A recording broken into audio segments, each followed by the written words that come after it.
नाज़रीन गिरामी, आप 1939 की दुनिया को देखें। बरतानिया उस वक्त दुनिया की वाहिद सुपर पावर था। बादशाह का सूरज हकीकतन गरूब नहीं होता था। बरमूदा में मगरिब का वक्त होता था तो न्यूजीलैंड में सूरज निकल आता था। कलकत्ता अंधेरे में डूबता था तो साउथ अफ्रीका रोशन हो जाता था। फिजी के जजीरों की रोशनी मध्यम पड़ती थी तो जब्राल्टर में सूरज उगाता था। चुनांचे दुनिया में उस वक्त सिर्फ एक ही ताकत, एक ही मुल्क था जिसकी सूरज पर भी हुक्मरानी थी, और वो था बरतानिया। बादशाह की आंख खुलती थी तो उसकी सल्तनत पर कहीं रोशनी काश्त हो रही होती थी, और ये सिरहाने पर सर रखता था तो दुनिया के किसी न किसी कोने में सूरज इसकी हुक्मरानी की चौकीदारी शुरू कर रहा होता था। लेकिन फिर सिर्फ 6 साल बाद बरतानिया का सूरज डूब गया। दुनिया के 64 मुल्क बरतानिया के हाथ से फिसल गए और मलका सिमट कर इंग्लैंड तक महदूद होकर रह गए, और अब उसका हुक्म महल के सामने मौजूद फवारे पर भी नहीं चलता। बरतानिया के अरूज और इस जवाल की वजह तनाजे और जंग थी। बरतानिया ताकत के ज़ौम में अपनी तमाम कॉलोनियों के तनाजों में उलझ गया था और इसने आखिर में आलमी जंग छेड़ दी थी। यह जर्मनी पर पल पड़ा था।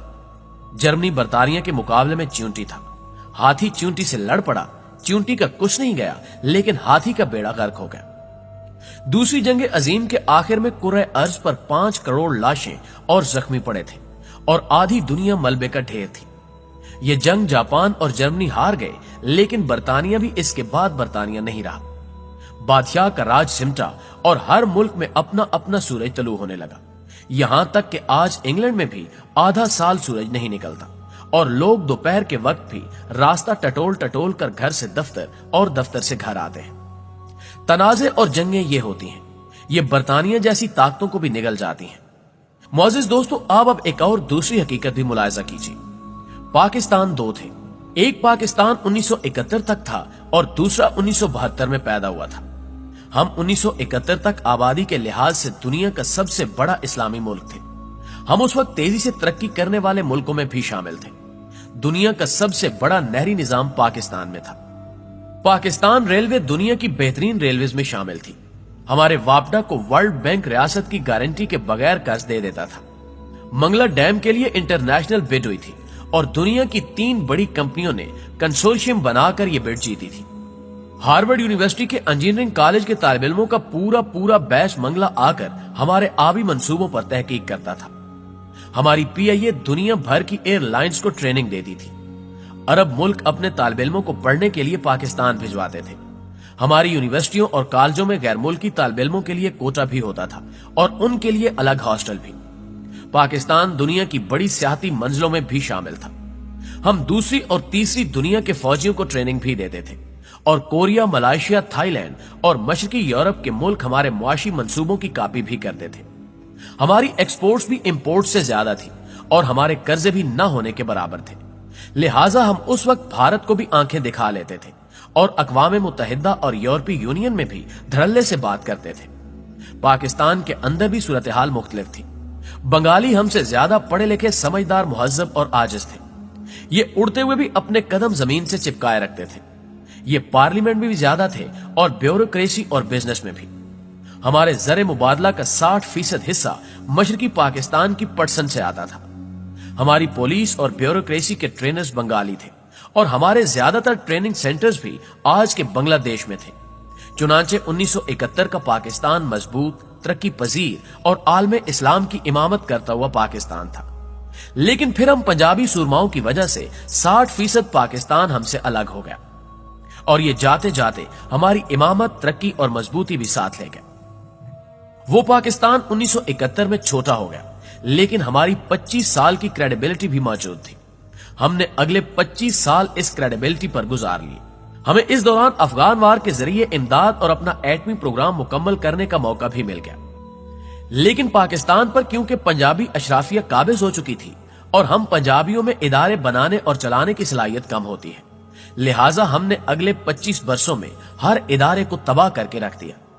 दुनिया की दूसरी बड़ी स्टील मिल हो, PIA जैसा इदारा हो, वापडा हो जो कभी मुल्क की साउंड गारंटी होता था, रेलवे हो, दुनिया का सबसे बड़ा नहरी निजाम हो, डैम हो या फिर तालीमी इदारे हो, हमने तमाम इदारों का जनाजा निकाल दिया। फौज 1977 के मार्शल लॉ और अफगान वार की वजह से दूसरे तमाम इदारों से मजबूत हो गई और इसे ये मजबूती बरकरार रखने के लिए अब अपनी मर्जी के सियासतदान दरकार थे। लिहाजा ये नई सियासी क्यादत के नाम पर कमजोर, नालायक, अनपढ़ और करप्ट लोगों को सियासत में ले आई और ये नई सियासी क्यादत बाद अज़ां अपने इक्तिदार के दवाम के लिए अपनी मर्जी के सिलेक्टर्स लाने लगी और ये दोनों मुल्क मिलकर अदलिया को सिलेक्ट करने लगे। अदलिया ने अपनी सपोर्ट के लिए मर्जी की बार्स बनाना शुरू कर दी और वकला के धड़े बिजनेसमैनों, सियासी जमातों और मजहबी तंजीमों की पुष्टपनाही करने लगे और यूं मुल्क में धौंस, धांधली और खरीदो फरोख्त का सिलसिला शुरू हो गया। इस सारी कंफ्यूजन और क्यास के दौरान दो नए पावर सेंटर्स ने भी जन्म लिया। पहली ताकत मजहबी तंजीमें थीं और दूसरा मीडिया था। ये भी मैदान में कूद पड़े और रही सही कसर भी पूरी हो गई। इस सारे खेल के दौरान दो बुनियादी इदारे कत्ल हो गए। पहला इदारा ब्यूरोक्रेसी था, यह मुकम्मल तौर पर खत्म हो गई। आप आज महकमा सेहत से लेकर टैक्स कलेक्शन तक सारे सरकारी इदारे देख लें, आपको एक भी इदारा काम करता दिखाई नहीं देगा। नाज़रीन गिरामी, आप दिल पर हाथ रखकर जवाब दें, क्या फौज, पार्लियामेंट और ब्यूरोक्रेसी के किसी रुकन का कोई बच्चा सरकारी स्कूल में पढ़ रहा है? क्या ये लोग टूंटी का पानी पी रहे हैं, सरकारी अस्पताल में इलाज करा रहे हैं, सरकारी वकील के जरिए अपना मुकदमा लड़ रहे हैं? क्या ये राइफल बरदार गार्ड के बगैर रात के वक्त अपने सरकारी घर में सो सकते हैं?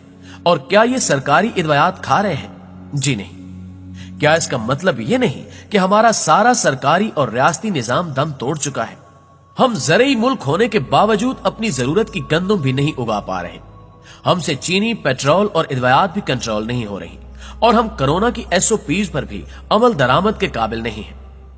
रियासत की हालत यह है कि ये फैजाबाद का धरना खत्म कराने के लिए भी मुजाहिरीन की तमाम शराइत मानने के लिए तैयार हो जाती है। गोया हम एक ऐसा मुल्क बन चुके हैं जिसमें सिफारतकारी के फैसले भी धरनों के जरिए हो रहे हैं। मुअज़्ज़िज़ दोस्तों, आप आज अदालतों में चले जाएं, मुकदमों का अंबार है और जजेस मौजूद नहीं है। अस्पतालों का दौरा कर लें, सड़क से ऑपरेशन थिएटर तक मरीज ही मरीज है। तालीमी इदारे डिग्रियों की प्रिंटिंग प्रेस बन चुके हैं। ऐवान सदर और वज़ीर आज़म हाउस में भी साफ पानी और खालिश दूध नहीं मिलता। पाकिस्तान हेपेटाइटिस C में दुनिया में दूसरे नंबर पर है। 52% आबादी ब्लड प्रेशर की मरीज है। हम शुगर में चौथे और टीबी में दुनिया में 5वें नंबर पर आते हैं। दुनिया में सिर्फ 2 मुल्कों में पोलियो मौजूद है और हम दूसरा मुल्क है। मुल्क में मजहबी मुनाफरत इंतहा को छू रही है। कोई किसी को भी किसी भी वक्त काफिर कहकर वाजिबुल कत्ल करार देता है और रियासत पतली गली से निकल जाती है। लोग अदालतों में कत्ल हो जाते हैं और जज और वकला जमीन पर लेटकर जान बचाते हैं और इसके बाद रियासत में कातिल को कातिल कहने की भी हिम्मत नहीं होती। हमारी पूरी इकोनॉमी कर्जों की मरूने मिन्नत है। आज चीन, सऊदी अरब और अमेरिका हाथ खींच लें, हमें आज FATF ब्लैक लिस्ट में डाल दे तो हम कल डिफॉल्ट कर जाएंगे। लेकिन 1971 का पाकिस्तान इससे बिल्कुल मुख्तलिफ था। सदर भी टूंटी का पानी पीता था और उसके बच्चे भी सरकारी स्कूलों में पढ़ते थे। नाज़रीन गिरामी, ये हकायक खौफनाक है, लेकिन इन हकायक से भी ज्यादा खौफनाक हकीकत यह है कि हम इन हकायक को हकीकत मानने के लिए तैयार नहीं है। हम ये मानने के लिए तैयार नहीं है कि दुनिया बदल भी चुकी है और ये हमसे बहुत आगे भी जा चुकी है। हम ये मानने के लिए तैयार नहीं है कि हमारे सारे मसले हमारे अपने पैदा किए हुए हैं। हमने दुनिया में अपना कोई एक दोस्त भी नहीं छोड़ा। रूस से लेकर अमेरिका तक हमने सबके साथ सींग फंसा रखे हैं। हम अंदर भी लड़ रहे हैं और बाहर भी। हम चिड़िया घर का एक हाथी नहीं पाल सकते, लेकिन हम दिल्ली के लाल किले पर परचम लहराना चाहते हैं। हम ये मानने के लिए भी तैयार नहीं कि हम दुनिया में गैर मुतलका हो चुके हैं। आज सऊदी अरब ने तारीख में पहली बार भारत के आर्मी चीफ को सरकारी दौरे पर बुला लिया और अमेरिका और OIC ने कश्मीर पर भारत का मौक़िफ़ मान लिया। हम ये मानने के लिए भी तैयार नहीं है कि बांग्लादेश भी हमसे आगे निकल चुका है। हम ये भी मानने के लिए तैयार नहीं है कि हमें हमारे तनाज़े कैंसर की तरह खा रहे हैं। खुदा के लिए आंखें खोलें, पंजाबीइज्म से बाहर आएं और तनाज़े और जंगें खत्म करें, क्योंकि ये दोनों वो चीजें हैं जिन्होंने बरतानिया जैसी ताकत का सूरज भी गुल कर दिया था। मुअज़्ज़िज़ दोस्तों,